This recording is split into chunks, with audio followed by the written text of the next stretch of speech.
Welcome to Worldview Matters, discussing controversial issues, discerning current events, defending biblical Christianity.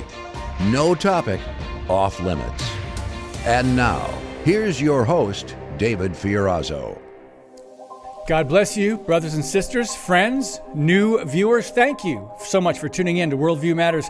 Got a troublemaker for the kingdom of God like I do every day on this podcast. Another one, author and advocate for sanity and common sense and reason, and former LGBTQ in that community. George Carneal is with us. I want to direct you to his book because we've had him on the show before, but it's called From Queer to Christ, My Journey into the Light. And he spent decades in Southern California after being raised in a Christian home. He got into the gay lifestyle, and we'll talk a little bit about that. We have a lot of very relevant stories on that topic. And let's bring in George Carneal right now. Brother, welcome to Worldview Matters. Good to see you again. Good to see you, David. Thank you for having me back. You're very welcome. I love your voice, your spoken truth, and you articulate it clearly and with passion, and you don't hold back, even with the criticisms of the left and the demonic entities, individuals, corporations. I want to direct people to your website, georgecarneal.com. And we're going to start with some good news, George, because there's not a lot of it out there. If you go through the headlines and talk about the things from a biblical worldview perspective, there is something that's very interesting. England has made a move. The National Health Service, NIH in England, is banning puberty blockers for minors. Now, George and I briefly talked about this story yesterday and a message or email exchange. And what's interesting about this is they're saying in England, and usually England is ahead as far as the progressive and the left and the wokeness, and they're saying, okay, there's not enough evidence of safety and clinical effectiveness in puberty blockers, and the article goes on. But George, very interesting that England seems to get it, and they made this move. Your thoughts? It's about time, and I know that there are other countries over in Europe as well who are starting to rethink this position, which is interesting because, as you and I said earlier, it's interesting because they are very progressive and very liberal, very supportive of the LGBTQ agenda. So that's good news, and hopefully they will start listening to the detransitioners and their cries and sounding the alarm of what is happening to them as a result of these cross-sex hormones, the puberty blockers, and the cross-sex surgeries.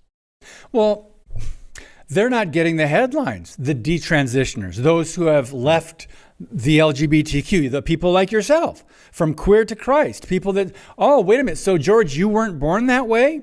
You were just in that lifestyle for a while and you left, and people are confused by that because of the narrative, the media, the talking points, and what Hollywood puts out, what our own government puts out. So when you get something like this, they're going, okay, detransitioners, what is that? Because we don't have honest journalists. We don't have true journalism in America. They don't talk about those stories when people are now free, and many of them have come to Christ.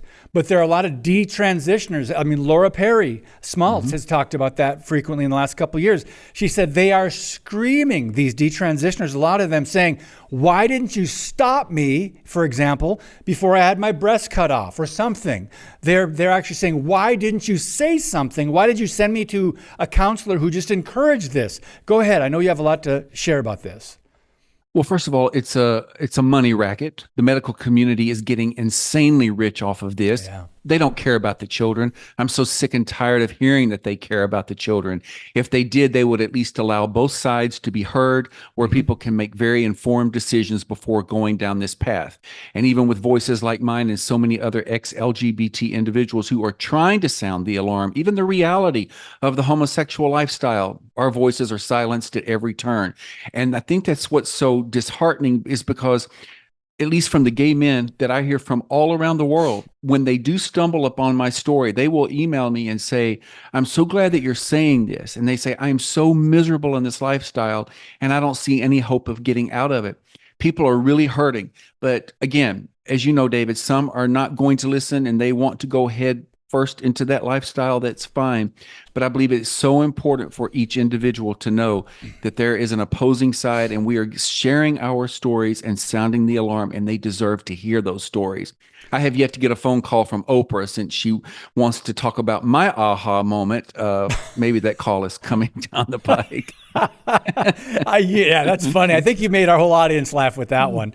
Yeah, like Oprah's going to call you, or a detransitioner, or someone who left the popular, cult, the lifestyle, the LGBTQ. So, George, a lot of relevant stories that we've got to talk about. Before we get to the next one, and let's just jump ahead to this one from World Magazine. This is where the transgender movement is going. So Prominent Magazine makes the, quote, moral case for letting trans kids change their bodies and makes it the cover story. Now, it's interesting. This almost, maybe on the surface, it goes against what England has done, what other countries have done. They're saying, wait a minute, let's ban puberty blockers for minors. But we haven't gotten the memo here in the U.S. yet. George, before we quote this article, I want you to share a little bit of your struggle with, I don't know if you were aware of what it was called. I guess they've named it gender dysphoria now.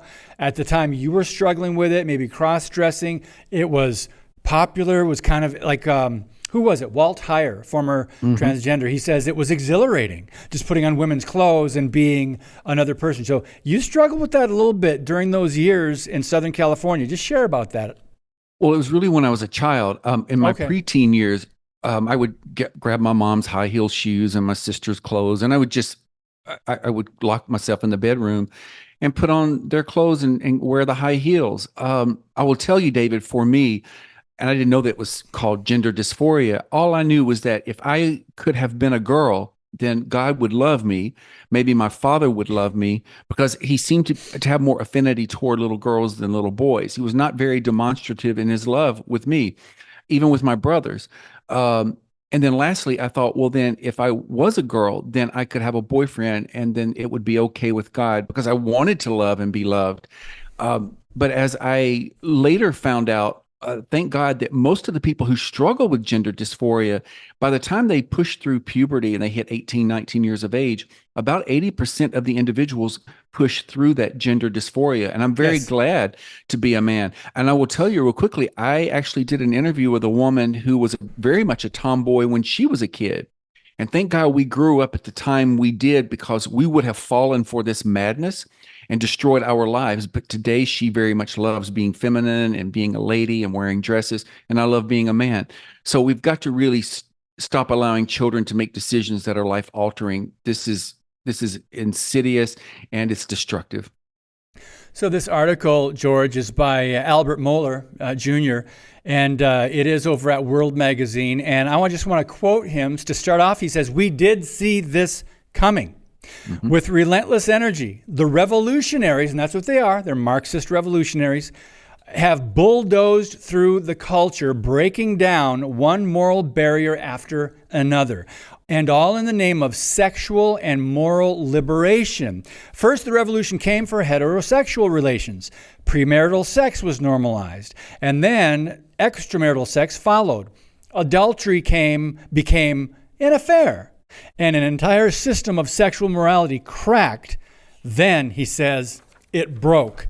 So, George, let's speak to this for a minute, or however long you want to, because back in the 50s and 60s, while Margaret Sanger was working on her demonic movement, and Alfred Kinsey was doing his demonic, sexologist, and he was a bisexual, atheist, pedophile, and other descriptions. But this was happening in the 60s, and just make love, not war, just have sex, adultery. This was before the homosexual movement really took off. So your thoughts on that? Because I think Albert Mohler starts it off very accurately. Yeah, it has been a slow decline even since the 60s with the advent, or with feminism and the free love. And then, as you say, just extramarital affairs, and then it was just gay rights, and then now look at where we are today with transgender, and now they're starting to push the pedophilia side of things and polyamory.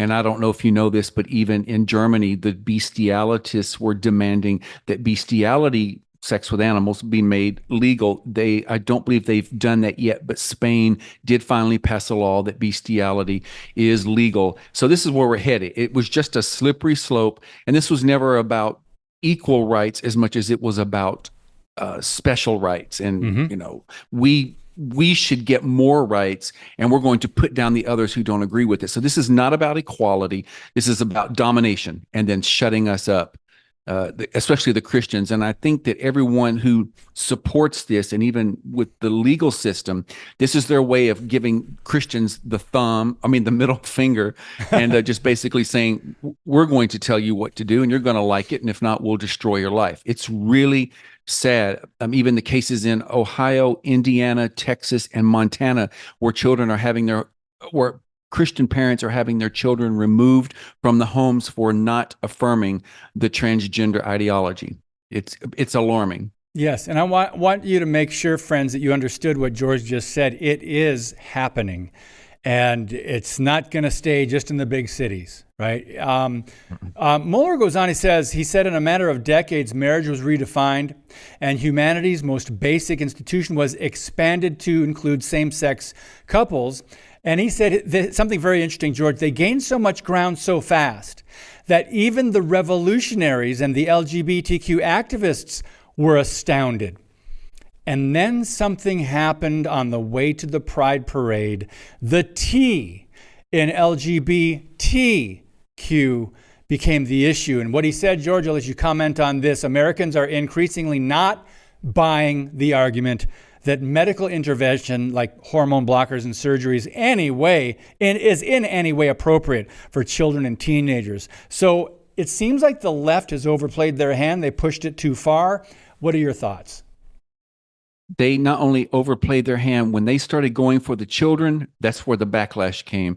David, I will tell you, years ago, even before I left the lifestyle, I kind of knew where this was headed before the trans thing came on board. And I was telling people, this is going to backfire in the face of the LGBT or the gay lesbian community, that the rights that they've made, people are going to start to turn on them, and people are fed up. I don't know if you know this, David, and this is encouraging to me. When I look at social media comments about these articles, there are plenty of gays and lesbians who've had enough of the trans ideology. They actually want the children left alone. They're sick of the gay pride parades. They say, we don't need special rights. I don't feel threatened. Nobody's trying to keep me down. Nobody's trying to kill me. Even they are fed up with it. And I know the lesbian community is especially fed up with the trans community. Even the drag queens are saying, we can't even tell jokes anymore because everybody's so butthurt by anything that you say. They are really fed up with these social justice warriors and these big crybabies. Well, it took them to push so far for so many decades. Then finally, I don't know, about 5 years ago, don't quote me on that, but more parents started showing up to school board meetings, and more parents started saying, wait a minute, it's not a good idea to have a man dressed like a raunchy woman come in and read to my kids at a public library. More parents started to push back. I think it was too late. But it's interesting, he says, to conclude the article, at a far more fundamental level, it's about a battle for the hearts, minds, and the bodies of our children. We had better know what we are up against. And as I said, George, I think it's a little too late. But to quote an author, I just pulled my book out, quote an author of The Assault on the Image of God. Actually, I'm not going to quote me, but someone I shared. I wrote about Ryan T. Anderson. He's got a book on this. He's been writing about this for decades. He said this, and then we'll go to a quick break. The best science shows that 80 to 95% of children with a gender identity conflict will grow out of it. The best science shows that 41% of people who identify as transgender will attempt suicide at some point in their lives, and that people after they have had sex reassignment surgery are 19 times more likely to die by suicide. He said those statistics are tragic, and we need to do a better job of helping people who face these struggles. That was Ryan T. Anderson. We'll be right back with George Carneal on Worldview Matters. Today's show is brought to you by Harbinger's Daily, world news biblically understood. Stay informed at harbingersdaily.com.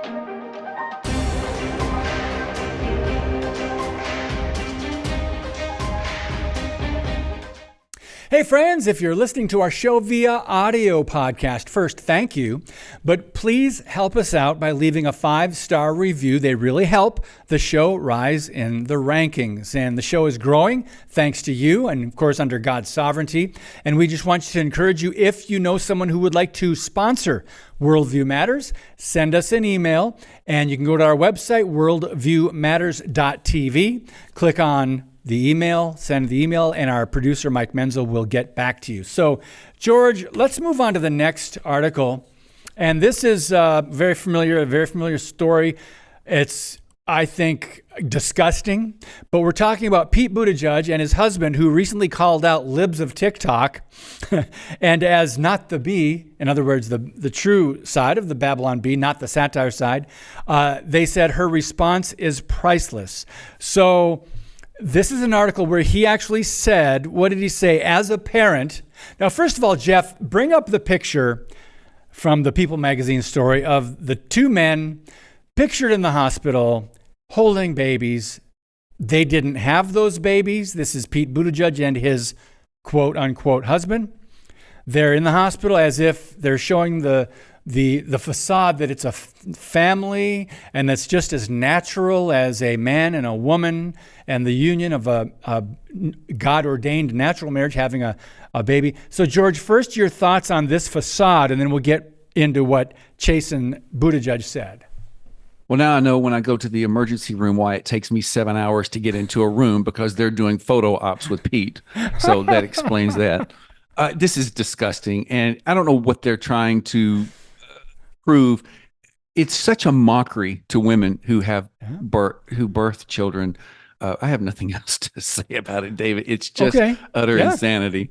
It is a mockery, and it's interesting. Satan is the master counterfeiter.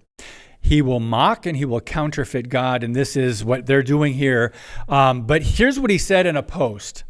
First of all, he's responding to libs of TikTok, who said the husband of a current cabinet member publicly blasted a citizen journalist because I post TikToks he doesn't like and don't want kids being transed in school. Does anyone find this alarming? Now, Chason Buttigieg responded, quote, as a parent and former teacher, I want qualified people involved in education. This is actually quite simple. Chaya isn't qualified for her appointed government position. She doesn't live in Oklahoma, holds no degree in education, 0 classroom experience. The rest is theatrics. And they say, she responded, Chason Buttigieg, husband of Secretary Pete, is attacking me because he feels threatened by libs of TikTok's mission to expose child groomers like him. He doesn't want you to see this video of him making kids pledge allegiance to the rainbow and LGBTQ pride, so definitely don't share it. So, and that's on the libs of TikTok. She actually shared that, and he did. He was doing the rainbow pledge of allegiance, apparently. So, George, this is propaganda. This is indoctrination. It's pushing this demonic ideology under the guise that, hey, it's popular now. Let's just get it in schools. Let's get it in front of the children. Again, in front of the children. Go ahead. Why do parents still have their children in the public school system is my first question. Good question. As far as Chason and anyone else, the drag queens and those who affirm and support this drag queen story hour, it is grooming the children. If anybody knew anything about the reality of drag shows, they are very adult-oriented and filthy and perverse. That's what it is. It's entertainment. Yeah. You don't want your children at things like this. And I'm just dismayed. I'm perplexed at even the teachers in the school who support this agenda. When you even have drag queens coming out and saying that this is wrong and this is where children should not be. Again, parents are going to have to really do more of an outcry and an outrage at these school board meetings, and better yet, get on the school board so you can keep this filth out of the public school system.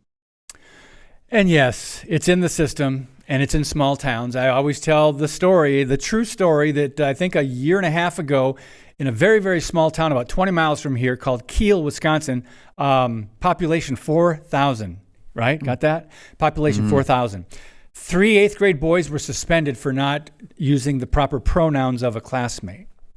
Small town, so don't say this is just in San Francisco. It's just in New York. It's just in Chicago. It's just in Atlanta. It's just in D.C. No, it's not, friends. So the next story gives a little bit more info on how we got here, and that's over at Breitbart, Blood Money. Chinese government documents reveal detailed plan to subvert American culture using tech and Hollywood to target American children. Surprise, surprise. So Chinese government documents and restricted military journals show the CCP, Chinese Communist Party, they are using TikTok. They're taking full advantage of Hollywood. By the way, the NBA, so owned by China. And anyway, Nike and child labor over in China, maybe that's for another time. But they're targeting vulnerable young consumers, and they're trying to get to these kids. And there's a book out by Pete Schweitzer on this. So, and his book is called Blood Money: Why the Powerful Turn a Blind Eye While China Kills Americans. So this is a very, I mean, it doesn't, and again, they're going after children. It doesn't get much more serious than this. First of all, they eliminate kids through abortion. They murder babies in the womb. But if babies are born and then they're in the system, Hollywood's going to get them. Social media is going to get them. TikTok, China, the left. This is how they're getting the children. So, George, it makes sense what he's saying, and it probably is a fascinating book, but it is blood money, and they are subverting American culture. They've been doing this for decades and decades. Are we waking up to this? Yes, but I think in a way it's too late. I know just from a lot of the videos I see on TikTok of women who are on there who brag about, I'm going to go have an abortion and then go get my nails done. Or they talk about their sexcapades and they get very graphic about the sexual diseases that they have. Pride. It has done so much damage. I don't know why parents even allow their kids on social media to begin with. I also wish, though, I never like for people to feel powerless. But until Christians and people in general say, I've had so much of this to the point of where I'm sick of it, if they would stop going to the football games and watching sports and watching Hollywood, stop going to the films, stop going to concerts, turn off the television, cancel Netflix. The only way we're going to get their attention is the bottom line, which is the dollar. And if people would get some backbone and some conviction and say, my family, we're going to sit down at the dinner table and we're actually going to converse, talk to each other, check in with each other. And I'm going to limit the children's time on social media. And we're not going to support anything in the sports world or Hollywood, the music industry, et cetera. Maybe we could turn some of this around or at least lessen some of the damage. I hope so. I pray it's not too late. I pray God saves America, but it's got to start with the children.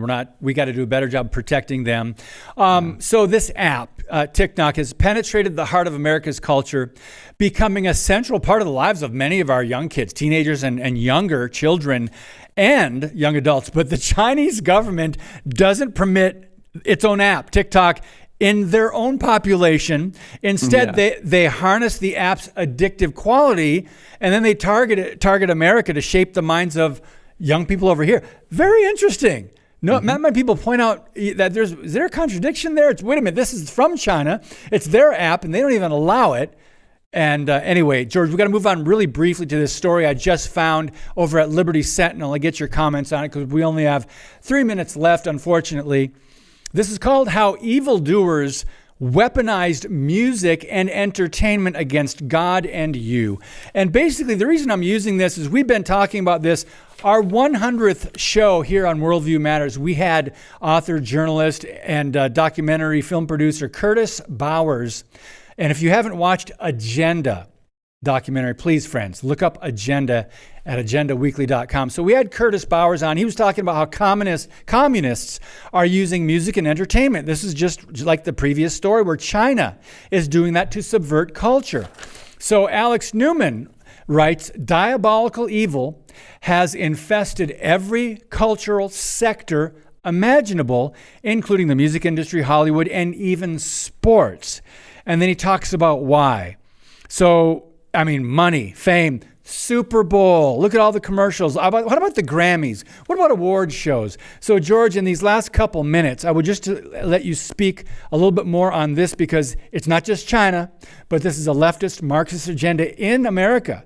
There are people trying to tear down America from within. Go ahead, your thoughts. Oh, I've got a lot in my head. Go, just let it rip, brother. This is a little off subject, but the military has been having a problem with recruiting people. And I think that any conservative white male should never join the military. Get out of the military if you can. If these globalists want to use people to fight their wars, they're already trying to destroy this country anyway. Enlist all of these social justice warriors and the drag queens and the transsexuals and the homosexuals and the feminists and the Marxist Black Lives Matter movement. Enlist those people and let them go fight for this country, since they're trying to destroy it anyway.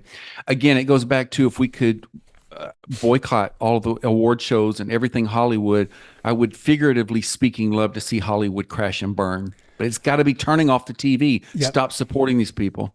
Yeah, and you know what? I didn't see. There was a recent award show. What was it? Was it the Grammys, the Oscars? One of the two, a couple of weeks ago or recently. And I didn't watch it. And most of the people that I know in the circles that we probably run with, George, they probably have nothing to do with that, because that's just the left scratching the left's back and saying, "Hey, you're so great." But then I go on social media and I see a couple Christian friends saying, "Oh, it's my night. I love the Oscars," or whatever it was. And I'm kind of going, okay, now it's just entertainment, but they're drinking the Kool-Aid. If you're watching these movies, if you're listening to their speeches, and they're putting down Christians, conservatives, Republicans, Trump, whatever else. But George, thank you so much for your voice. I want to send you guys to his website. A lot of information there, GeorgeCarneal.com. And your book, bro, is done very well over on Amazon, From Queer to Christ, My Journey into the Light. Great high rankings between 4.7 and 5s, 5-star reviews. So kudos, brother. Thank you for being vulnerable and sharing your heart and your story in the book, and now continuing to try to wake people up. That's what I love about you. We will do this again, Lord willing. God bless you. Thanks, David. Thank you, George. All right, guys, more to come tomorrow. Who's on the schedule? I don't have it in front of me. I have the wrong schedule in front of me. But anyway, we're growing because of you, and I mean that. Thank you so very much. And as I always close out the show by saying, God bless you, and as always, keep speaking the truth about things that matter.